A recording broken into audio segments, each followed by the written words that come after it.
জানি না, হয়তো স্বপ্ন দেখছি। ভেঙে গেলে কষ্ট পাবে না তো?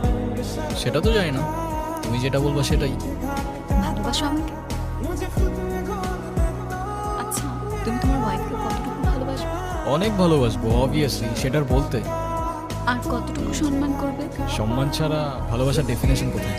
যদি তোমার ওয়াইফকে কেউ অসম্মান করে? কেউ করেই দেখুক না একবার। আর যদি কেউ কখনো নোংরা নোংরা কথা বলে? জানি মেরে ফেলো। ওরা আমাকে নিয়ে অনেক নোংরা নোংরা কথা বলছে। ওই মেয়েটার কি বলছস তোরা? আবে তুই পাগল নাকি বে? দিয়া, দিয়া, কাকা আমার একটু সাহায্য করতে পারবে? কি জন্য আবার কি আকাম বাতাইছে? ওইদিকে রাস্তার ধারে একটা মেয়ে যে মাঝে মধ্যে আপেল বিক্রি করে না, আমার ওকে খুব দরকার কাকা। আপনি কি